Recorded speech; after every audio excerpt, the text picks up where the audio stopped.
कि 12 अक्टूबर 2005 को इस देश के बहुत ही सम्मानित प्रधानमंत्री मनमोहन सिंह जी के समय में और हमारे यूपीए की सरकार में आदरणीय सोनिया गांधी जी के नेतृत्व की जो सरकार थी, उसमें एक आरटीआई जो अधिनियम था, सूचना का अधिकार का आवश्यकता इसीलिए थी कि कोई भी जानकारी हम लेना चाहें और एक हाशिए पे जो आदमी होता है ना, नीचे जो गरीब तबके का व्यक्ति होता है, उसको जो राशन मिलने की बात है, कोई पेंशन मिलने की बात। हरियाणा कांग्रेस के नवनियुक्त प्रदेश अध्यक्ष राव नरेंद्र सिंह पार्टी को सशक्त बनाने में जुट गए हैं। उन्होंने भाजपा सरकार पर जमकर निशाना साधते हुए कहा कि आरटीआई जैसे महत्वपूर्ण जन कल्याण कानून को भाजपा सरकार कमजोर करने में जुटी हुई है। भाजपा अपने राजनीतिक हितों के लिए आरटीआई सहित कई जन कल्याणकारी कानूनों में संशोधन कर उसे कुंद कर रही है। इस कानून में कई प्रावधानों को जोड़कर इसे कमजोर कर दिया गया है। लगे हाथ उन्होंने आईपीएस पूरन सिंह आत्महत्या का मामला उठाते हुए कहा कि वो एक ईमानदार और बहादुर अफसर थे। उनके मामले को लेकर सरकार को जल्द और कठोर कार्रवाई करनी चाहिए। उन्होंने दोषियों पर जल्द कार्रवाई की मांग की। साथ ही उन्होंने पार्टी कार्यकर्ताओं को चेताते हुए कहा कि पार्टी लाइन से अलग जाकर बयानबाजी करने से बचे। पार्टी ऐसे लोगों के विरुद्ध अनुशासनात्मक कार्रवाई करेगी। होगा कि 12 अक्टूबर 2005 को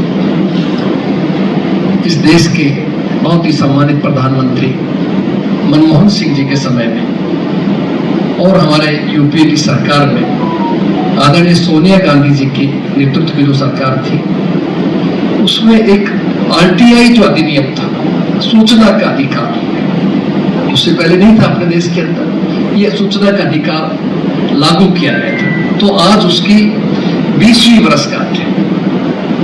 तो जब तक हम याद भी दिलाए लोगों को, पता नहीं लगे कि वास्तविकता में आज हम कोई भी पढ़े लिखा व्यक्ति, बहुत से कई एक्टिविस्ट होते हैं, वो तुरंत जानकारी लेना चाहते हैं। तो जब ही आज उस लायक हुए कि उनको 2013 एक कानून बनाया गया।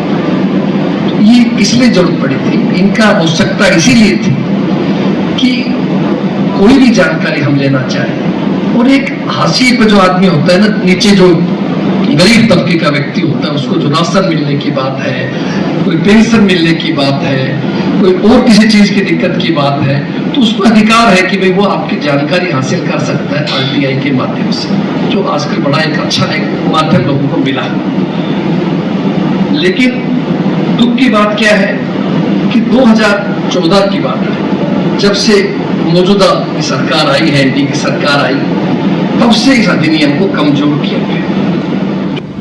देखिए, नंबर एक बात तो मैं व्यक्तिगत रूप से इस बात के खिलाफ हूँ कि इन चीजों को कोई राजनीतिक मुद्दा नहीं बनाना चाहिए। ये एक संवेदनशील मामला है, इसलिए पूरे देश प्रदेश के लिए है। जो व्यक्ति लड़ाई तो आप ही लड़ेंगे। बाबा साहब के संविधान विश्वास करता था, अच्छा इंसान था, बहादुर व्यक्ति था, और उसको मजबूरन स्टेप उठाना पड़ा। तो आप क्या समझ रहे हैं कि कल चंडीगढ़ के अंदर हमारी पार्टी के सभी वरिष्ठ नेता गए, जिसको जिस समय मिला, कुछ सुबह, दोपहर, शाम, सभी लोग गए। तो क्या अगर हम इसको गंभीर लेते नहीं तो कैसे क्यों कर जाते? दूसरा, सभी जिला अध्यक्षों को तुरंत निर्देश दिए गए शाम को कि 2 दिन के अंदर अंदर आपको रोष प्रकट करना है। उसके पहले भी लोग शुरू हो चुके हैं, करनाल ने किया, गुड़गांव ने किया, बहुत साथियों ने किया।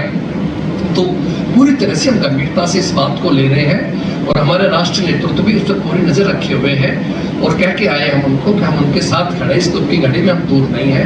तो लेकिन हम इसको मेहरबानी राजनीतिक मुद्दा नहीं बनाना चाहते। ये व्यक्तिगत बात है, बहुत बड़ी क्षति है किसी परिवार के लिए। वो बेचारे बार बार मैडम यही फील कर रही थी कि जी मेरे लिए तो सब कुछ अलग है। वास्तव बात तो ठीक है कि भाई मैं छोटे छोटे बच्चे हैं, बेटी को क्या जवाब दूँ, क्या दिखाऊँ पापा के बारे में। जब मैं जरूर पढ़ते थे, आज बेचारे हमें उनके लिए दिक्कत आ रही है तो है, इसलिए इसको तो। लेकिन कांग्रेस पार्टी न्याय दिलाने के लिए हम बिल्कुल साथ खड़े, साथ रहेंगे। अध्यक्ष जी, देरी की वजह क्या मानते हैं? आपने स्पष्ट रूप से कोई जवाब नहीं दिया कि सरकार इसमें एक्शन लेने में देरी क्यों कर रही है। सभी सरकार का आदमी बता सकते, हम तो आप उनको काम कर सकते कि तुरंत होना चाहिए। नहीं, कोई ना कोई उनको ये चाहिए, इस मामले में उनको तुरंत लेना चाहिए। हमने खुद मांग की, कल चंडीगढ़ में उसे प्रेस के साथ ही मौजूद थे, हमने मांग रखी है कि आपको तुरंत होना चाहिए।